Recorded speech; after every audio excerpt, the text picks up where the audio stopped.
भगवान का कल आगमन हुआ, कल राम जी का आगमन हुआ और महाराजा दशरथ ने अपने पुत्र के जन्म महोत्सव में बहुत आनंद लुटाया। अवध में आनंद भयो, जय रघुबर लाल की ध्वनियां गूंजने लगी। देखो,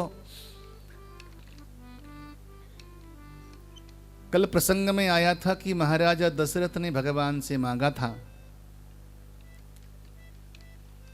कि आप मेरे घर में बेटा बनकर तो आना, लेकिन आपके प्रति मेरे मन में भगवान की भावना न हो बल्कि पुत्र की भावना हो। मैं पुत्र ही मानूं आपको, भगवान नहीं। और यही भक्ति का सिद्धांत है।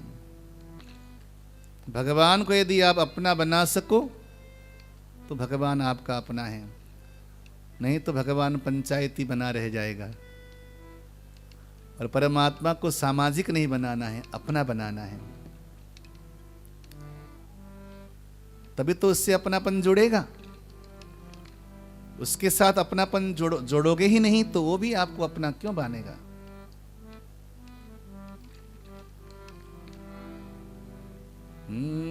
जाकर नाम सुनत शुभ होई, जाकर नाम सुनत शुभ होई, मोरे गृह आवा प्रभु सोई, मोरे गृह आवा प्रभु सोई, परमानंद पूरी मन राजा, परमानंद पूरी मन राजा, कहा बुलाई बजा बहु बाजा, कहा बुलाई बजा बहु बाजा, जाकर नाम सुनत शुभ होई। जिन भगवान का नाम केवल सुनने मात्र से ही मंगल हो जाता है। आप ले सको ना ले सको, लेकिन अगर सुन भी लिया आपने तो भी जीवन का मंगल हो गया, धन्य हो गया। ओ भगवान स्वयं मेरे घर में पधारे हैं। जब ऐसा देखा चक्रवर्ती सम्राट महाराजा दशरथ जी ने तो चारों ओर मंगलोच्चार हुआ। ऐसा मंगल महोत्सव मनने लगा महाराज अवध में। और क्यों न हो, भगवान तो हैं ही मंगल के स्वरूप। मंगल भवन मंगलहारी, द्रवहु सो दशरथ अजीर बिहारी। भगवान मंगल के भवन हैं, इसलिए भगवान का नाम भी मंगलप्रद है। अमंगल का हरण हो जाता है जब राम बोल देते हैं। एक बार राम का नाम लेते हैं तो राम कहते ही हमारे भीतर के सारे अमंगल पाप दूर चले जाते हैं। जब हम राम कहते हैं ना, रा कहते समय हमारा मुंह खुलता है। रा कहते हैं तो मुंह खुलता है और माँ कहते हैं तो मुख बंद हो जाता है। इसका अर्थ बड़ा सुंदर लगाया विद्वानों ने। जब हम रा कहते हैं हमारा मुंह खुल जाता है तो हमारे भीतर के पाप निकल के बाहर भाग जाते हैं। श्वास की ध्वनि के साथ पाप नष्ट हो जाते हैं, बाहर भाग जाते हैं। जैसे हम माँ करके अपने मुंह को, होष्ठ को बंद कर देते हैं, अधरोष्ठ को, दोनों ओष्ठ को, तो माँ कहते कहते हमारे भीतर पुण्य सृजन हो जाते हैं। यानी कि राम कहने से पापों का नाश हो जाता है और पुण्यों का सृजन हो जाता है। ये महिमा है राम नाम की। भगवान जब अवध में पधारे हैं तो अयोध्या के परम आनंद की सीमा नहीं है। चारों ओर उत्सव और महोत्सव मन रहा है और लोग कह रहे हैं परस्पर में कह रहे हैं।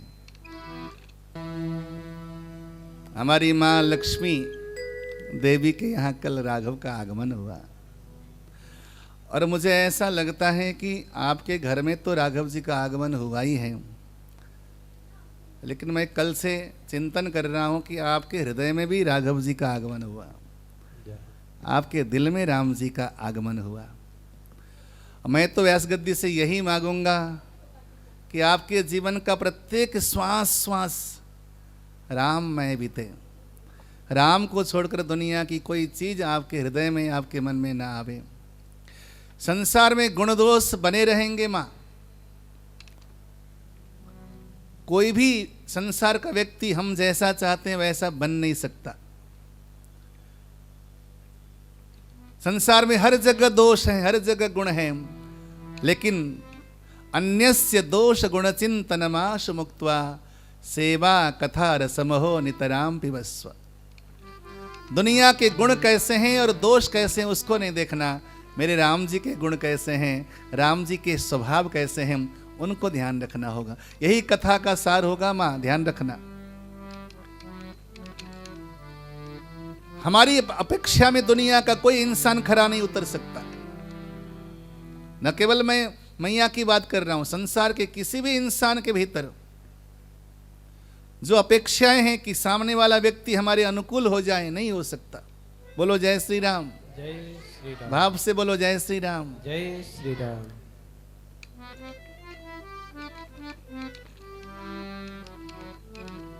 जड़ चेतन गुण दोषमय विश्व की न करतारी, संत हंस गुण गहही पया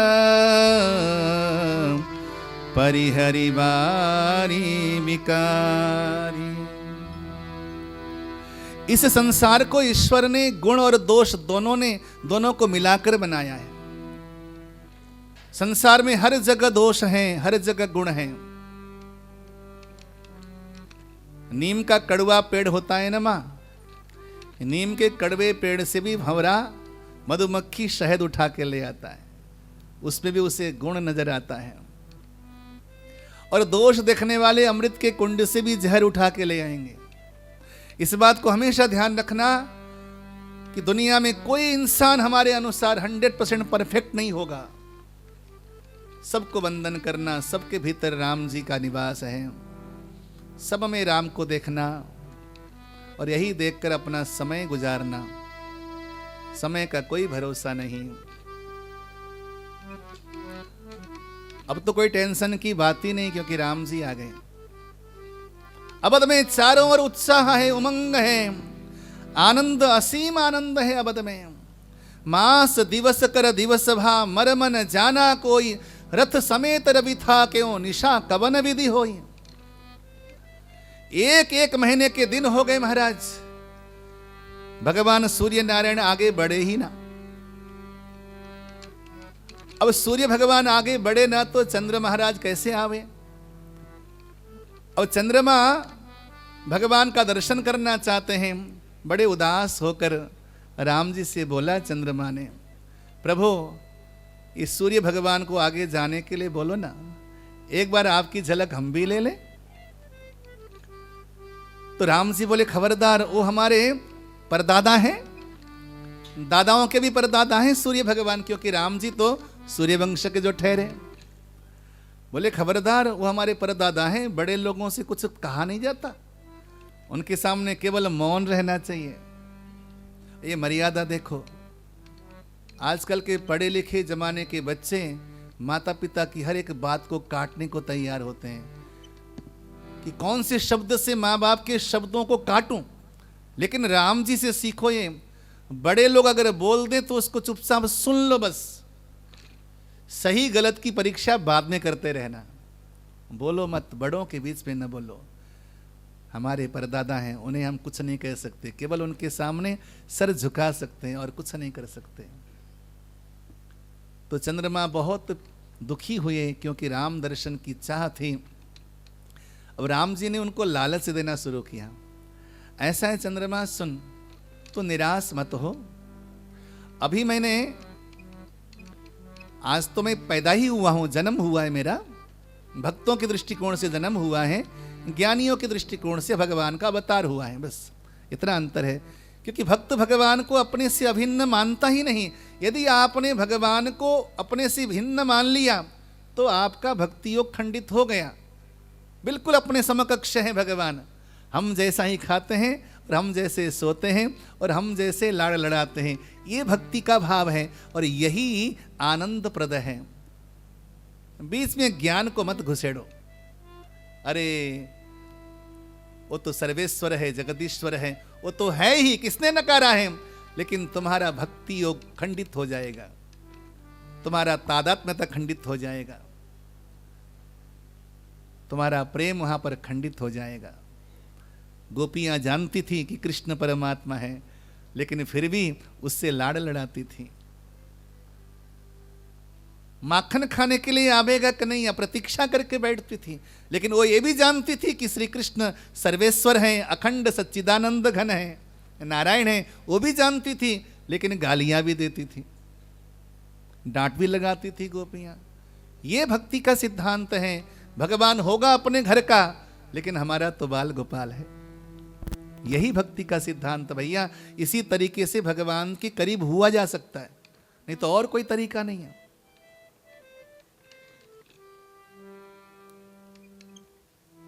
चंद्रदेव ने कहा कैसे दर्शन करूं, तो राम जी ने कहा आज तो मेरा जन्म ही हुआ है ना, 11वें दिन में गुरुवर नामकरण करने आएंगे और मेरा नाम रखेंगे राम। और मैं गुरुदेव को ऐसी प्रेरणा दूंगा कि मेरे नाम के बाद तेरा नाम लगा देंगे और दुनिया मुझे रामचंद्र कहकर पुकारेगी। देख मेरे नाम के साथ तेरा नाम जुड़ गया ना। तो चंद्रमा ने अपना सर हिलाया, हाँ ठीक तो है प्रभु, लेकिन क्या? लेकिन जो आनंद आपके दर्शन में है वो नाम के पीछे नाम लगाने में मजा नहीं आ रहा। तो फिर भगवान ने कहा अच्छा सुन, एक लालच और दिया। मैंने वर्तमान में अवतार लिया है सूर्य वंश में, और मेरा द्वापर युग में मैं अवतार लूंगा चंद्र वंश में, यानी कि तुम्हारे वंश में, तुम्हारे खानदान में मैं अवतार लूंगा। वहां पर भी मैं अपना नाम कृष्ण रखूंगा और कृष्ण नाम के बाद दुनिया मुझे कृष्ण चंद्र कहकर पुकारेगी। देख 2 बार मेरे नाम के पीछे तेरा नाम लग रहा है। चंद्रमा थोड़ा सा प्रसन्न हुआ कि मेरे खानदान में, मेरे घर में भगवान आएंगे, लेकिन फिर भी उसका चेहरा मुरझाया था। राम जी ने पूछा अब भी कुछ बाकी रह गया क्या? बोले हाँ अब भी बाकी रह गया। सारी दुनिया आपका दर्शन कर रही है, केवल मैं ही अभागा हूं जो कि आपका दर्शन नहीं कर पा रहा हूं। तो भगवान ने एक लालच और दे डाली। चलो ठीक है, जब मैं कृष्णावतार लूंगा उस अवतार में मेरा दर्शन करने वाले एक मेरी देवकी मैया और मेरे एक वसुदेव बाबा, और उसके अलावा दुनिया में कोई मेरा दर्शन नहीं कर पाएगा सिवा तेरे, यानी कि तेरे अलावा कोई मेरा दर्शन नहीं कर पाएगा। और अष्टमी का चंद्रमा भी पूनम की चांदनी को बिखेर करके तू अपने आंखों से मेरा भरपूर दर्शन कर लेना, जितना मर्जी दर्शन कर लेना, किसी प्रकार का रोक टोक नहीं होगा। इतना सारा घूस जो मिल गया उसको, अति प्रसन्न होकर चला गया। लेकिन अवधवासियों की खुशियों का तो कोई ठिकाना ही नहीं है। वो कहते हैं अरे भाई, स्वर्ग तो हमने देखा नहीं है, स्वर्ग हम गए नहीं, स्वर्ग का सुख क्या होता है हमने जीवन में कभी अनुभव भी नहीं किया। लेकिन आज प्रत्यक्ष जगदीश्वर का दर्शन करके बालक के रूप में हमने आज स्वर्ग का सारा सुख लूट लिया है। जो निगम को अगम पर शुद्ध मन को सुगम। ईश्वर ने जब भी किसी के घर में, जीवन में निवास किया है तो शुद्ध मन वालों के मन में।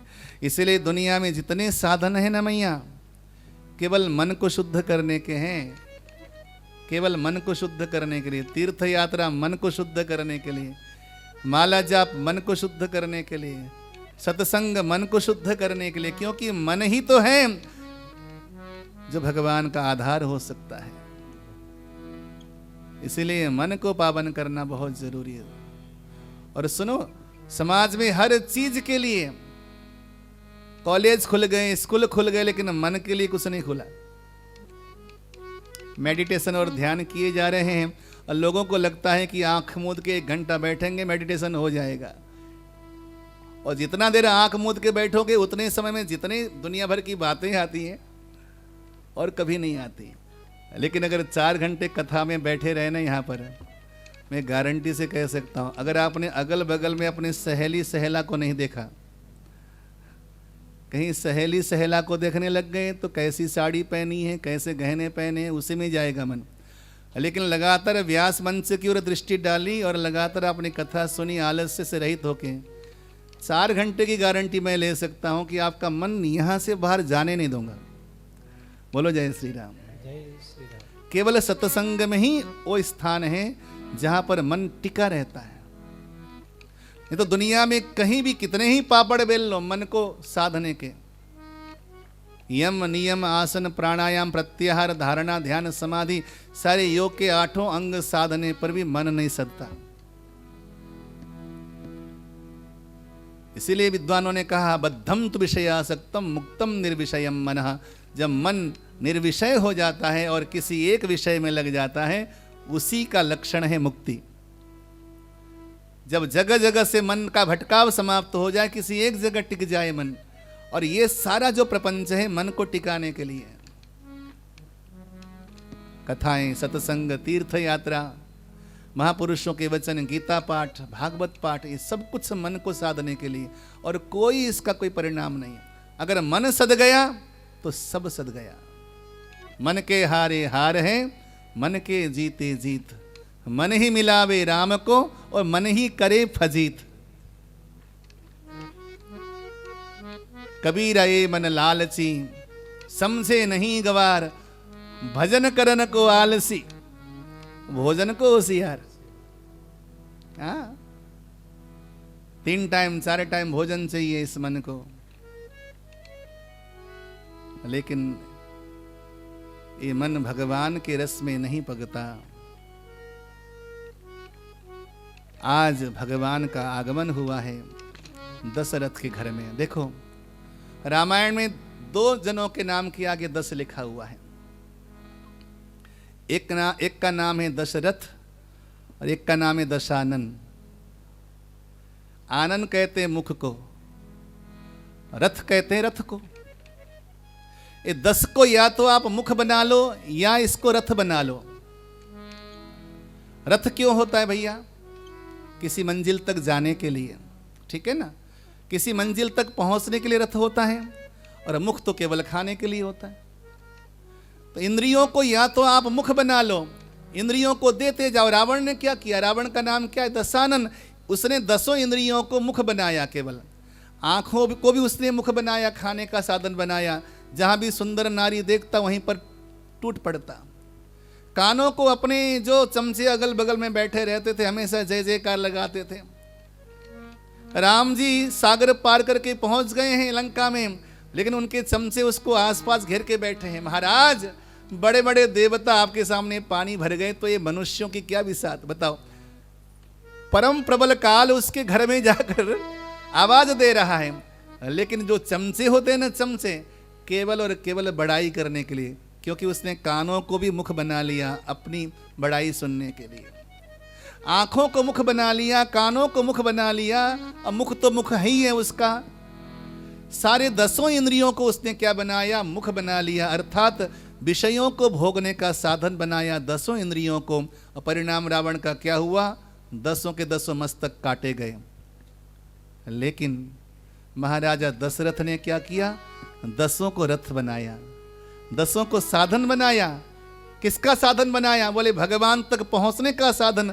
आंखों को साधन बनाया रघुवर के दर्शन करने के लिए, कानों को साधन बनाया रघुवर की कथा सुनने के लिए, हाथों को साधन बनाया रघुवर की पूजा करने के लिए, पांव को साधन बनाया सत्संग में भगवत दर्शन करने के लिए। उसने महाराजा दशरथ ने संपूर्ण इंद्रियों को रथ बनाया। रथ बनाया भगवान तक जाने के लिए। तैयारी भगवान तक जाने की थी, लेकिन भगवान तक जाने की जरूरत नहीं पड़ी, भगवान खुद ही आ गया। बोलो जय श्री राम। जय श्री तैयारियां भगवान तक पहुंचने की होनी चाहिए, लेकिन मैंने कल भी कहा था जमाने में आज तक कोई ऐसा नहीं हुआ जो भगवान तक पहुंच गया हो। वास्तव में भगवान ही वहां तक पहुंच जाता है। दुनिया में एक ही एक ऐसा कुआं जो प्यासे तक पहुंचता है। संसार के सारे कुएं तक प्यासे लोग पहुंचते हैं, लेकिन भगवान एक ऐसा कुआं है, ऐसा सागर है जो अपने प्यासे भक्तों तक पहुंच जाता है। शबरी के घर भगवान पहुंच जाता है, विदुर के घर भगवान पहुंच जाता है।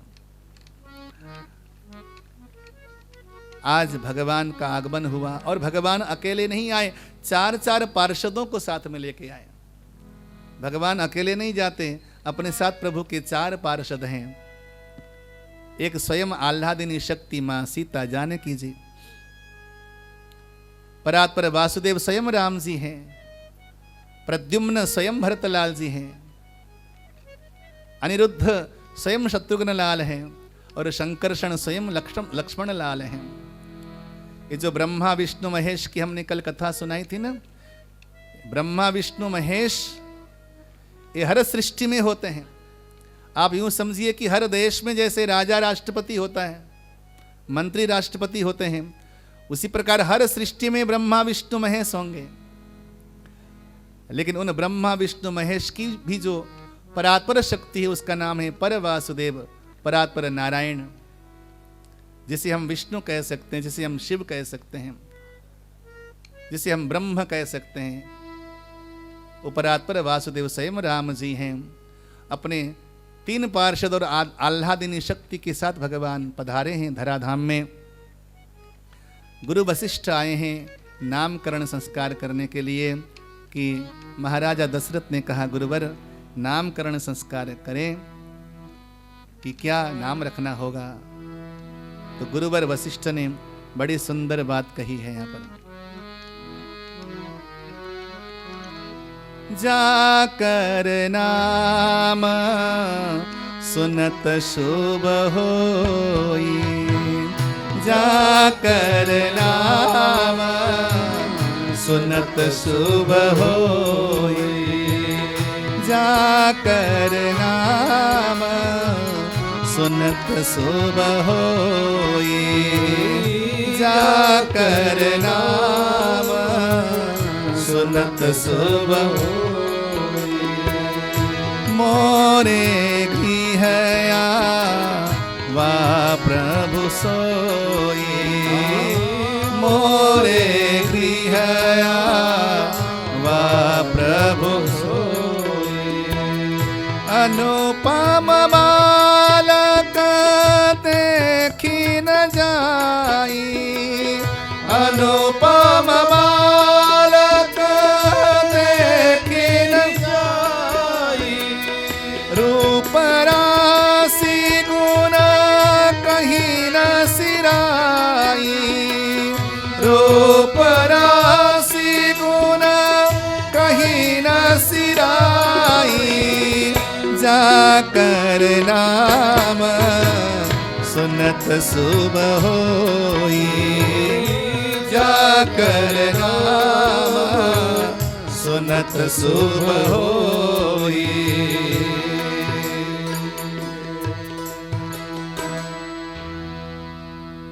जिनका नाम स्मरण करने मात्र से शुभ हो जाता है। मेरे घर में वो आनंद कंद प्रभु आए हैं गुरुदेव। गुरुदेव को परम आनंद हुआ।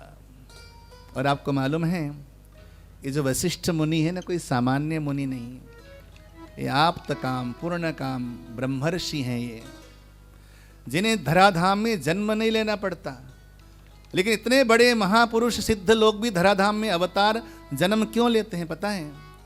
इसी दिन के लिए लेते हैं कि कभी तो राम जी आएंगे, इन आंखों से राम जी की लीलाएं देखेंगे। केवल प्रभु की लीलाओं को दर्शन करने के लिए, आत्मसात करने के लिए बड़े बड़े महापुरुष धराधाम में जन्म लेकर प्रतीक्षा करते हैं। कई हजार वर्ष आयु है वशिष्ठ जी की, ब्रह्मा जी के पुत्र हैं। सत्ययुग से लेकर त्रेता युग तक एक समय वशिष्ठ ने कहा था अपने पिताजी ब्रह्मा जी से कि अब धरती पर रहने का मन नहीं करता, पिताजी आज्ञा दीजिए। तो ब्रह्मा जी ने कहा मैं आपको सूर्य वंश का पुरोहित बनाऊंगा। तो वशिष्ठ ने कहा लाभ क्या होगा गुरुदेव, लाभ क्या होगा पिताजी? तो ब्रह्मा जी ने कहा तुमको नहीं मालूम, भविष्य में स्वयं नारायण सूर्य वंश में पुत्र बनकर आएंगे, महाराजा दशरथ के पुत्र बनेंगे और उनका नामकरण करने का सौभाग्य और उनको शिक्षा देने का सौभाग्य आपको मिलेगा, भगवान का गुरु बनने का सौभाग्य मिलेगा। सोचो, भगवान को अपनी गोदी पर रखकर तुम खिलाओगे, उनको पढ़ाओगे, है वरट लण, ये व्याकरण के सूत्र पढ़ाओगे आप, वेदों के मंत्र पढ़ाओगे आप, और देखो वो सौभाग्य तो किसी किसी को प्राप्त होता है जो आपको प्राप्त हो रहा है। तो वशिष्ठ ने कहा अब तो परम धाम का कार्यक्रम कैंसिल, अब प्रतीक्षा करूंगा। पूरे युग तक प्रतीक्षा किया वशिष्ठ महाराज ने, और आज अवसर आया है, जैसे चलकर आए हैं और महाराजा दशरथ की आंगन में माँ कौशल्या के गोदी पर जब रामलला को देखा है तो आज उनकी समाधि लौट आ गई, समाधि लौट आ गई, आंखों से आंसू बिंदु टपकने लगे। इस दिन की प्रतीक्षा में तो मैं युगों से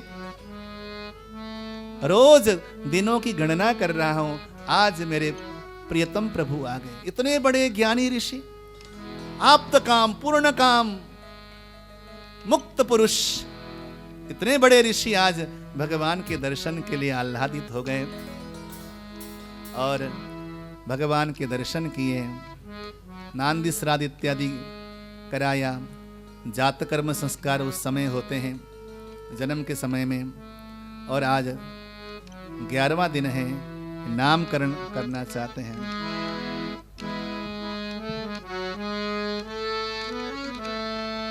नवग्रहों की पूजा हो गई, भगवान गणेश की पूजा हो गई, गौरी गणेश की पूजा हो गई, हवन हुआ और माता कौशल्या की गोदी पर रामलला विराजमान है, और देखो माँ कैकेयी की गोदी पर भरतलाल जी विराजमान हैं। दोनों का रंग भी समान है, दोनों नील वर्ण के हैं।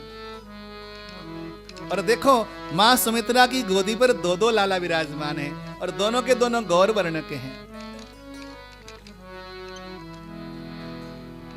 गुरु वशिष्ठ कहते हैं जो आनंद सिंधु सुख राशि, जो आनंद सिंधु सुख राशि, जो आनंद सिंधु सुख राशि, जो आनंद सिंधु सुख राशि, करते लोक सुपासी, करते लोक सुपासी, सो सुख धाम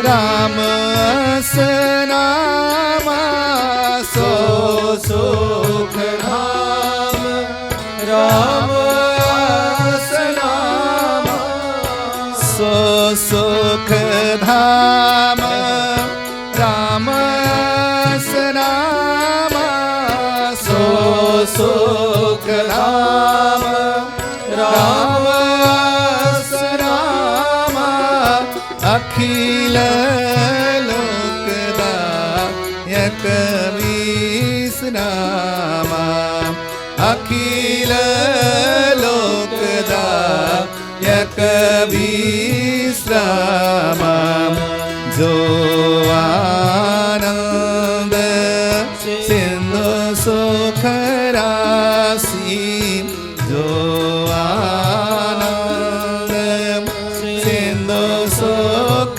राशि, करते त्रैलोक सुपासी, करते त्रैलोक सुपासी।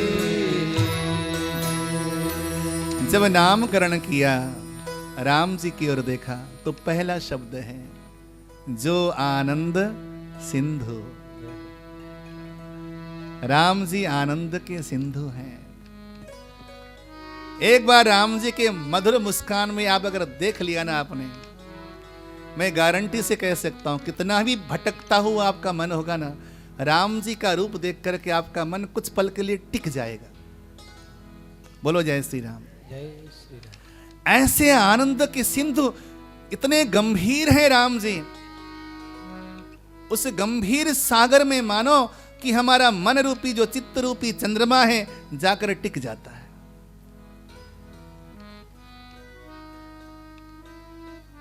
अति चंचल है ना ये मन। ज्योतिष में मन को चंद्रमा की संज्ञा दी है। चंचल है चंद्रमा। 15 दिन बढ़ता है, 15 दिन घटता है, रोज घटता है, रोज बढ़ता है। अब पूनम का चांद हो जाता है एक दिन के लिए, लेकिन वहां पर भी घटता रहता है। रोज घटना है, रोज बढ़ना है इस चंद्रमा को। ये जो चंद्रमा रूपी जो हमारा मन है, ये राम जी के रूप स्वरूप जो सागर है, उस सिंधु में जाकर जैसे चंद्रमा टिक जाता है, तो पूनम का चांद जाकर देखना किसी सरोवर में कितना प्यारा लगता है। आसमान में चंद्रमा होगा, लेकिन सरोवर में जब उसकी छाया पड़ती है ऐसा लगता है कि चांद आसमान में नहीं, सागर में है।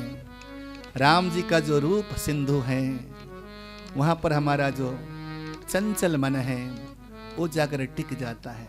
ऐसे आनंद के सिंधु हैं हमारे राम जी। सीकर ते त्रैलोक सुपासी। सीकर किसे कहते हैं पता है आपको? आप एक गिलास में जल ले लो, जल लेकर उसको उसमें ए वाली बीच वाली उंगली जो है उसमें डुबो दो। डुबो करके उसको यूं छींटा लगा दो। छींटा लगाने पर जो बिंदु निकलते हैं, कण निकलते हैं, उसको सीकर कहते हैं। भगवान आनंद के सिंधु हैं और भगवान का वो जो आनंद है, आनंद का जो एक कण जो है, उस कण के द्वारा भगवान सारे जगत में आनंद से सराबोर कर देते हैं। इतने आनंदमय भगवान हैं। संसार में आपको लगता होगा कि भगवान सारी दुनिया को बांटता है, ये खजाना कम नहीं हो जाता होगा? हाँ, कितने लोग मांगते हैं, जो भी गया मांग ही रहा। भगवान सबको भर भर के देते भी हैं। जो मांगता है उसे देते हैं और जो नहीं मांगता उसे और ज्यादा देते हैं। तो कई बार आपको लगता होगा कि कितना खजाना है राम जी के पास, रोज लुटाए जा रहे हैं। लेकिन संत कहते हैं, शास्त्र कहते हैं, भैया राम जी के पास तो इतना खजाना है कि सारी दुनिया को अगर प्रभु लुटाते रहे लुटाते रहे लुटाते रहे ना, तो भी भगवान के खजाने से एक छटाक भर, एक बिंदु भर भी कम होने वाला नहीं। इतना है मेरे राम जी के पास।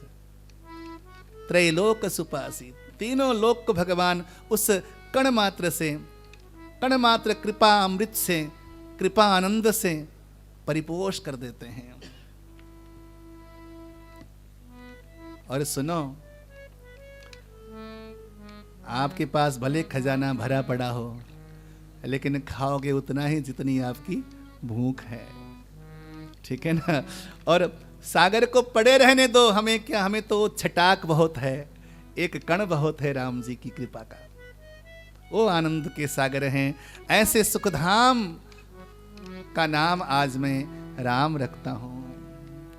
बोलिए रामचंद्र भगवान की जय। और देखो, वशिष्ठ भगवान की मन की बात को जानते हैं।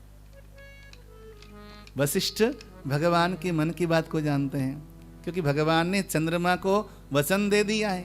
ऐसे त्रिकालदर्शी जो प्रभु की मन की बात को समझें, तो वशिष्ठ ने कहा कि मैं ऐसे प्रभु का नाम आज राम रखता हूं, लेकिन ये अपनी शीतल उज्जवल धवल प्रकाश के द्वारा सारे संसार को शीतलता प्रदान करने वाले होंगे, इसलिए मैं इनके नाम के बाद चंद्र लगाता हूं। इनका संपूर्ण नाम होगा रामचंद्र। प्रभु का नाम रखा, गदगद हो गई माता। अच्छा, जब हम बच्चों का नाम रखने जाते हैं ना, कई बार तो नाम सुनने के लिए लालायित होते हैं कि नाम कैसा होगा। और देखो वो आजकल तो नाम अपनी मर्जी से रखने लग गए। विदेशों में क्या होता है पता है आपको? बच्चे के पैदा होने से पहले आपको नाम सोचना पड़ता है। जैसे बच्चा पैदा होगा तो उसका नाम लिखा जाएगा उस समय कागजों में। तो कई बार मुझे जो मेरे विदेश के मित्र हैं वो फ़ोन करते हैं, गुरुजी नाम बढ़िया बता दीजिए। अच्छा गजब, देखिए वहाँ के बच्चे हिंदुस्तानी परंपरा से नाम रख रहे हैं वहाँ के बच्चों का, और यहाँ के बच्चे वहीं का नाम रख रहे हैं। गिल्लू, पिल्लू, पुंटू, चिंटू, ये नाम हो गया यहाँ पर। और वहाँ एक मेरा मित्र है, वो ऑस्ट्रेलिया में उसका बच्चा पैदा हुआ। मैंने कहा भैया नाम निकल रहा है म से। बोला गुरुजी आप अपने नाम अपने हिसाब से नाम बता दीजिए। मैंने कहा इसका नाम माधव रखना। उसने ऑस्ट्रेलिया में बच्चे का नाम माधव रखा। तो नाम सुंदर होना चाहिए। कुछ लोग कहा करते हैं कि नाम में क्या धरा है। हाँ, नाम में तो बहुत कुछ है। एक नई नवेली दुल्हन शादी करके गई गुप्ता जी, तो उसके पति का नाम था ठनठन पाल। पति का नाम था ठनठन पाल। पत्नी को अच्छा नहीं लगा, ये क्या नाम धरा लिया तुमने यार, नाम तो अच्छा होना चाहिए। तो पति ने कहा ऐसा करो कि जो नाम तुम्हें अच्छा लगे वो नाम चुनकर धर दो तुम बस। तो बढ़िया नाम ढूंढने के लिए निकली घर से बाहर। जैसे घर से थोड़ा बाहर निकली थी, उसे एक स्त्री मिली, वो जंगल में लकड़ियां बीन रही थी। उसने पूछा कि तुम्हारा नाम क्या है? बोली मेरा नाम लक्ष्मी है। सोच में पड़ गई, नाम लक्ष्मी और लकड़ियां बीन रही है। नाम लक्ष्मी है और लकड़ियां चुन रही है। समझ में नहीं आया। नाम के अनुसार तुम्हारा काम नहीं है। थोड़ा आगे बढ़ी तो एक बंदा जो है बड़े से बैलगाड़ी में भूसा टोकरा भर के डाल रहा था बैलगाड़ी में। पूछा तुम्हारा नाम क्या है? बोला मेरा नाम है धनपाल। बोली सोची कि यार नाम धनपाल, लेकिन काम तो ये मजदूर का कर रहा है। लक्ष्मी लकड़ी बीन रही है और धनपाल भूसा ढो रहा है। थोड़ा आगे बढ़ी तो एक मुर्दा जा रहा था। पूछा कि इस मुर्दे का नाम क्या है जो मर गया बंदे का? बोले इसका नाम है अमर सिंह। वो चक्कर में पड़ गई तो थक कर हार कर वापस घर आई। आकर के अपने श्रीमान से कहा लक्ष्मी तो लकड़ी बीने और भूसा ढोए धनपाल, और अमर सिंह तो मर गए। लक्ष्मी तो लकड़ी बीने, भूसा ढोवे धनपाल, और अमर सिंह तो मर गए, भले हैं ठनठन पाल।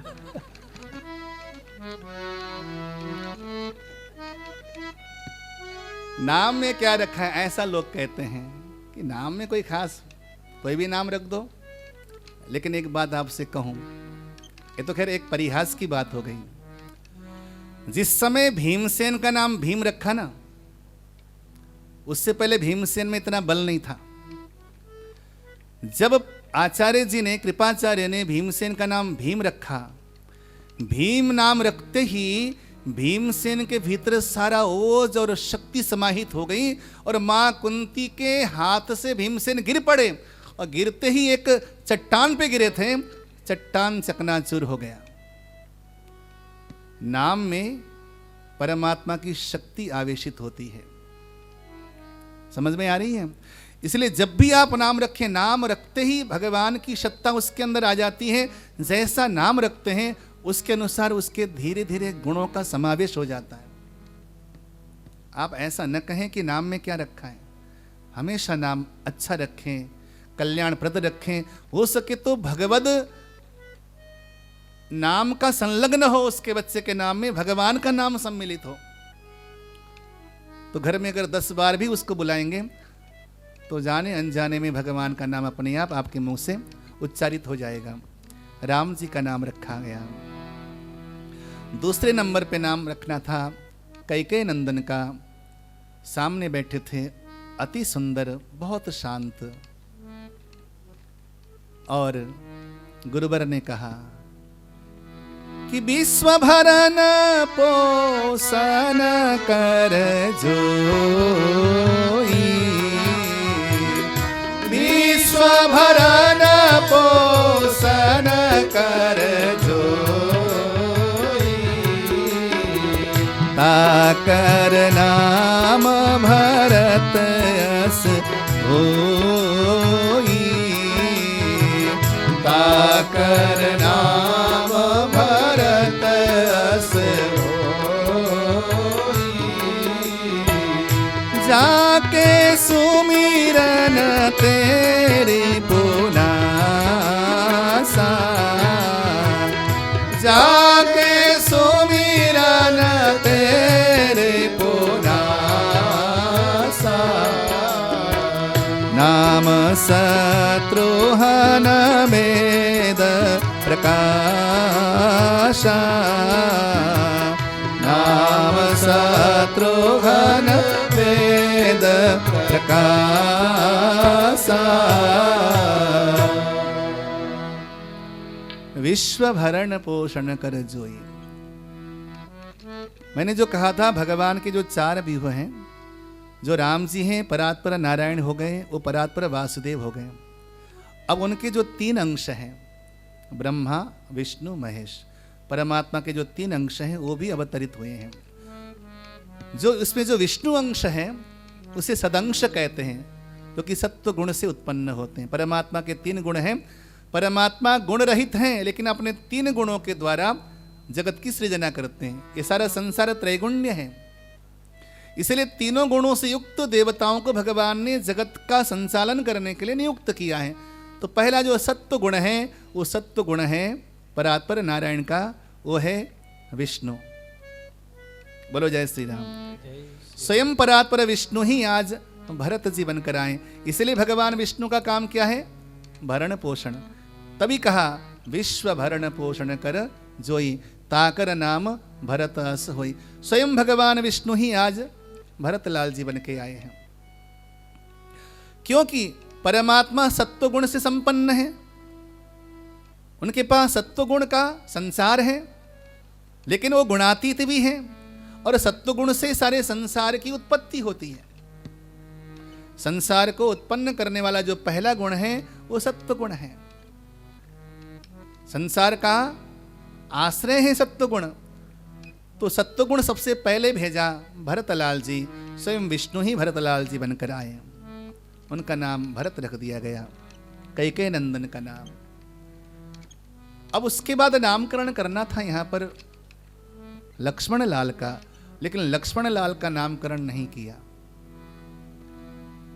इसलिए नहीं किया क्योंकि जो लक्ष्मण लाल हैं वो तमोगुण के अधिपति हैं, तमोगुण का आश्रय लेते हैं। और तमोगुण का आश्रय कौन लेता है? भगवान शिव। जो लक्ष्मण लाल जी हैं वो शिव अंश से उत्पन्न हुए हैं। वो भगवान का जो तीसरा व्यूह है, ब्रह्मा विष्णु महेश, जो तीसरा व्यूह है भगवान का, वो स्वयं लक्ष्मण लाल हैं। इसलिए महेश का नाम अंतिम में रखा गया, लक्ष्मण लाल जी का नाम, लेकिन सेकंड नंबर पे नाम रखा गया शत्रुघ्न लाल का। जब उनका नाम रखा गया, ये बोला गया कि जाके सुमिरन तेरी पुनाशा, जिनका स्मरण करने मात्र से शत्रुओं का नाश होता है। ऐसे सुमित्रा नंदन का नाम मैं शत्रुघ्न लाल रखता हूँ। अंतिम में आकर लक्ष्मण लाल जी का नाम रखा गया, जो कि शिवांश हैं। भगवान का जो तृतीय व्यूह है, संकर्षण नाम का व्यूह, उसके अंश हैं। नाम रखा गया, बड़ा सुंदर नाम रखा गया,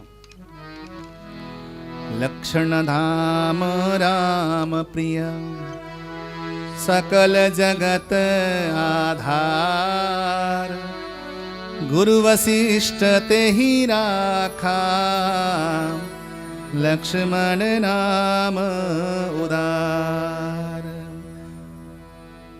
चारों राजकुमारों का नाम रखा गया। भगवान की अद्भुत शोभा, अद्भुत छटा।